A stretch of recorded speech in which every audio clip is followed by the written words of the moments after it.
Pa-share nyo doon sa mga kagawad. Okay na ito. Thank you. Nandun mga kagawad natin. Hello. So I hope we will be having a fruitful meeting with Mara Tamundong. Magigiting naman kagawad ng Maynila, nakapato, ka-BBM, itong ating mayora ay nakita niyo naman na simulan sa poll. Kaya ininitahan ko siya na pupunta dito dahil si Mayora Mara ay isang BBM din. Yes. Katulad natin. Ibigay ko po sa kanyang... Maraming salamat. Sigurado ako pag-upunin niyo. Pero unang-una, maraming salamat po sa inyong lahat. At ako po ay talagang masaya sapagkat nabigyan ng pagkakataon na kayo po ay makaharap po dahil alam niyo naman ang sitwasyon sa Maynila ay masyadong politika. Ang magandang hangarin at advokasya ng isang tunay na Manileño ay kailangang maibaba sa taong bayan. Wala po tayong dapat ikatakot, wala tayong dapat ipag-alala dahil ang hangarin po natin ay makatulong. Alam po natin ang sitwasyon natin sa Maynila. Sa halos 3 taon ako po ay bumababa. Hindi pa ho eleksyon, ito po ay ginampanan ko na sapagkat nakita ko po na kailangan talagang may mga taong makikipaglaban para sa tunay na kahirapan sa bayan.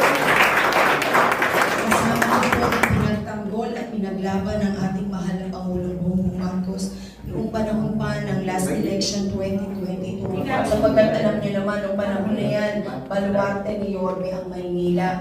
Bawal magkabit ng tarpaulin, bawal mangampanya sa kanya. Pero ako po, pinaglaban ko siya, pinagpatuloy ko ang aking advokasya dahil naniniwala ako ang isang tunay na Pilipino ay maghahangad na matulungan ang kanyang kapwa Pilipino. Kaya manyo po sapagkat marami ang video na aking pinakita. Actually, kulang pa po yan sa dami ng aking pinagdaanan, lalo na po ang online registration na kung saan talagang kahit sa gitna ng kalsada, sa gilid ng estero, talagang ako po ay nag-online registration sapagkat nakita ko po kawawa ang ating mga senior citizen, kawawa yung ating mga magulang.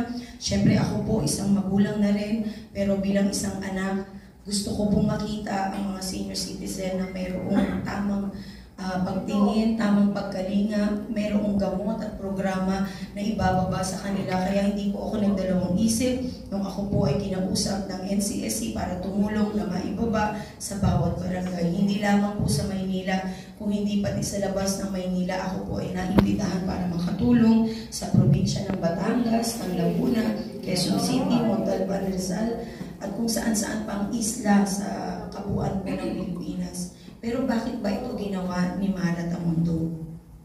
Sabi ko nga, kapag ikaw ay may tunay na damdamin, marahil hindi matatapos lamang sa loob ng tahanan.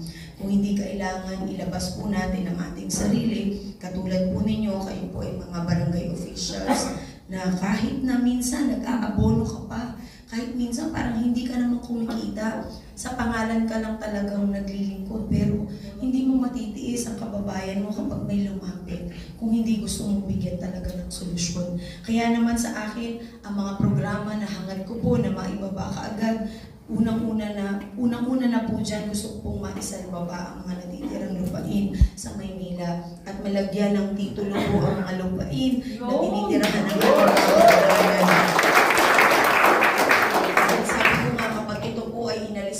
sa atin bilang Manileño, parang nawala na po tayo ng pagkatao dahil yung mga landmarks sa Maynila ang siyang magsasabi kung bakit ba tayo naturingang Manileño. Bakit ba naging isang Pilipinas ang Pilipinas? Dito po nag-umpisa ang history natin at kailangan iangat po natin ang buhay at ibalik natin ang tunay na dangal at anyo ng Maynila.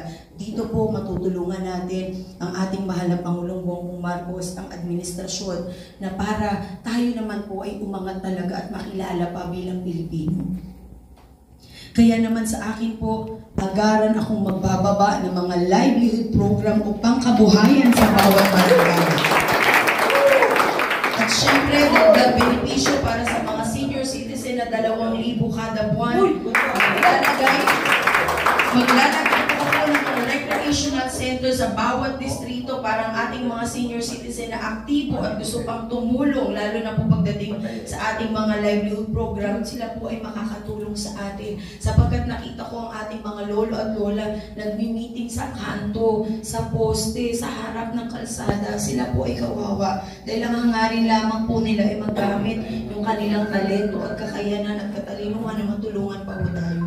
Kaya dito bibigyan po natin ng higit na pansin ang kanilang kalagayan. At syempre, gusto ko pong masiguro na lahat ng barangay ay magkaroon ng barangay health center na may gamot at talagang doktor na titingin. Dahil ako po ay isa sa biktima dahil ang lugar ng San Andres, Bukid, Maynila na wala po ang barangay health center po dyan at nagulat ako isang araw, isa ng condominium. Sa totoo lamang yung barangay health center sa Sases, dyan po ipinanganak ang dalawang kapatid ko. Kaya halos talagang maluha ako nung nawala po ito dahil naniniwala ako nakakatulong yung mga barangay health center sa ating mga kababayan lalo na po yung mga kapuspalad talaga. Kaya dito ibabalik po natin na magkaroon ng barangay health center. Sisiguraduhin ko po na lahat ng public hospitals ay mayroong makabagong kagamitan na magagamit ng Manileño na sila po ay may gamot at doktor na talagang titingin. Sisiguraduhin ko po na ang edukasyon sa Maynila ay tumaas at lalo pang tumaas ang dekalidad ng edukasyon ng mga kabataan. Kaya tayo po ay maglalagay ng malaking budget para dyan dahil gusto ko pong makita na yung mga kabataan, mga anak natin at apo ay may kinabukasan talaga. Ang Maynila ay isang premier city pero hanggang ngayon tayo po ay nagbuburol pa rin sa kalsada. Isang senyales na ang kahirapan talaga ay sukdulan na. Kaya ako naman po ay agarang maglalagay ng libreng burulan na disente sa bawat barangay. Ano man po ang nawala sa mga barangay na pondo, ito po ay ating ibabalik at dadagdagan pa. Kabilang na ang mga barangay kagawad! Magbibigay po ako ng allowances para sa ating mga barangay tanod, sa ating lupon dahil bawat miyembro po ng mga barangay ay mahalaga dahil kayo po ang nagpapatibay ng magandang paglilingkod sa inyong mga constituent. So kailangan tutukan po natin na ito po talaga ay mapunta sa inyo at hindi na kayo mapolitika. Sa oras ng aking pagpupo, kapag nagkaroon ng Panginoon Diyos, tatanggalin ko na po ang bulong na sistema ng politika sa mga. Binoto man ako o hindi ng isang Manileño, ito po ay yakapin ko para maumpisahan natin ang magandang pagsasamahan. Dahil dito po ang patunayan natin na may sa kanila. Lalong-lalo na nandito po ang aking mga kasamahan ng mga konsehal, kasamang aking vice mayor na Morales, ang aking konsehal Edwin Salve na District 6 Manila, konsehal Boyan Marino, District 4 Manila, konsehal Edwin Cayetano, District 4 Manila, at konsehal Silvia Manansala ng District 1 Manila. Sila po ang makakatuwang natin sa tunay na paglilingkod para sa tunay na pagbabago sa Maynila. At syempre, huwag po natin kalimutan laging suportahan ang ating mahal na Pangulong Bongbong Marcos. Ano po ang sitwasyon natin ngayon? Kailangan pag-ibayin po natin ang ating administrasyon. At syempre, suportahan po natin ang bagong Pilipinas Party List! Na kung saan ang bagong Pilipinas ay bagong Maynila rin. Kaya dito umpisahan po natin na sana po kayo po ay nansyaan para sa amin, balhin man ang inyong pagsuporta, ito po ay malugod namin tatanggapin. Dahil naniniwala ako ang gabaran po natin at magsalamat. Kaya maraming salamat! Basta tayo'y kasama.